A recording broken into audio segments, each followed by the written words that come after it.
இந்திய ரயில்வே 2025 மே 1ஆம் தேதியிலிருந்து சில முக்கிய மாற்றங்களை கொண்டு வந்திருக்கிறது. இவை குறிப்பாக வெயிட்டிங் லிஸ்ட் டிக்கெட் வைத்திருக்கும் பயணிகளை பாதிக்கும் விதமாக அமையப் போவதாக தெரிவிக்கப்பட்டுள்ளது. முந்தைய விதிப்படி ஒரு பயணி டிக்கெட் உறுதியாகாத நிலையிலும் ஸ்லீப்பர் அல்லது ஏசி கோச்களில் ஏறி பயணம் செய்து வந்திருக்கலாம்.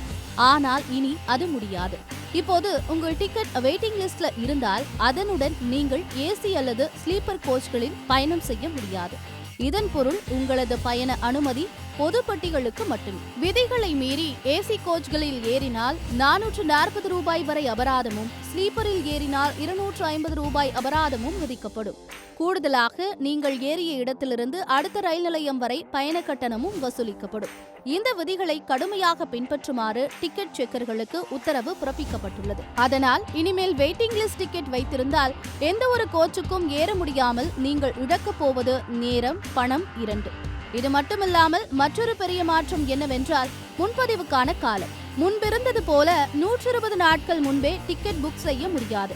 இப்போது அந்த காலம் 60 நாட்களாக குறைக்கப்பட்டுள்ளது. இத்தனை மாற்றங்களும் கன்ஃபர்ம்டு டிக்கெட்டுடன் பயணிக்கும் பயணிகளுக்கு நிம்மதியான, பாதுகாப்பான அனுபவம் வழங்க இந்திய ரயில்வே எடுத்த ஒரு முக்கியமான முடிவாகும்.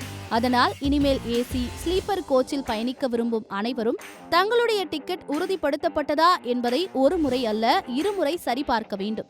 இல்லையெனில் ஒரு பக்கம் அபராதம், மறுபக்கம் பயண இடையூறு. பொதுப்பெட்டியில் மட்டும் பயணிக்க வேண்டும் என்ற கட்டுப்பாடு செயல்பட தொடங்கிவிட்டது.